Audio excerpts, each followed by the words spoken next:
Maybe she's like a horse and can sleep standing up. Anyway, but you might have been experiencing some deja vu earlier in this film, as we saw both Evelyn Ankers and Milburn Stone make brief new appearances in this film, as well as in the footage that included John Carradine from the original Captive Wild Woman movie. And there are a couple other cast members we've seen before, besides, of course, the lovely Aquanetta, again playing Paula Dupre, and we'll have some more to tell you about her later. But other alumni of Sven movies include Lois Collier, who was the college cutie with the crush on Lon Chaney in the Inner Sanctum film Weird Woman. Oh, you're working your weirdness on me, man. No. Your cute weirdness. No, that was the woman. And the coroner running the inquest is Samuel S. Hines. He was the judge in Son of Dracula and appeared in movies like You Can't Take It With You, but is best known as George Paley's father in the beloved Christmas film It's a Wonderful Life. Back to this life, Bob. That's wonderful. And Dr. Fletcher is played by someone you'll remember from one of our previous movies. He's J. Carroll Nash, who was Boris Karloff's hunchback friend Daniel in House of Frankenstein.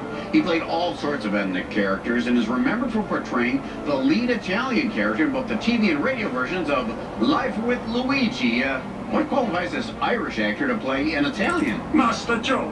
I see. This is the third horror film he made, the first being Calling Dr. Death, and he was in others like Beast with Five Fingers with Peter Lorre, with his final film being 1971's Dracula vs. Frankenstein. And he was very ill at that time and couldn't remember his lines, and he had only one real eye at that time. So if you see that film, you notice one eye moving as he reads his dialogue from cue cards, while the other stares straight ahead. You got a funny eye. Well, that's because I'm reading the teleprompter. The strict district attorney is Douglas Dumbrill, who worked with Bob Hope and Bing Crosby in The Roads to Zanzibar and Utopia, and bedeviled the Marx Brothers in A Day at the Races and The Big Store.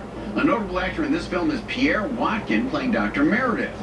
He had a long career in movies and TV, and you might remember him in the W.C. Fields movie The Bank Dick as the bank president who always offered a hearty hand clasp. Check out my hand.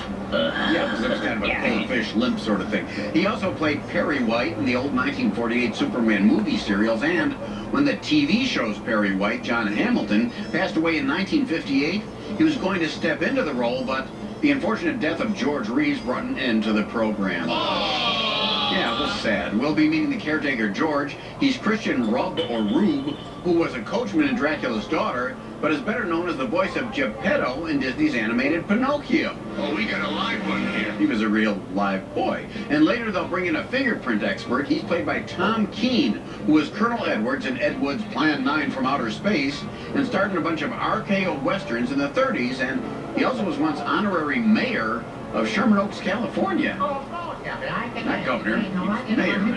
And finally, the well-meaning helper is Willie, who's Edward Hines, who mostly had bit parts in movies that were often uncredited. Boy, it's a gem. Well, that's showbiz. Tonight on VTV, Cosmic Monsters. What monsters? Expect these and more when you're lost in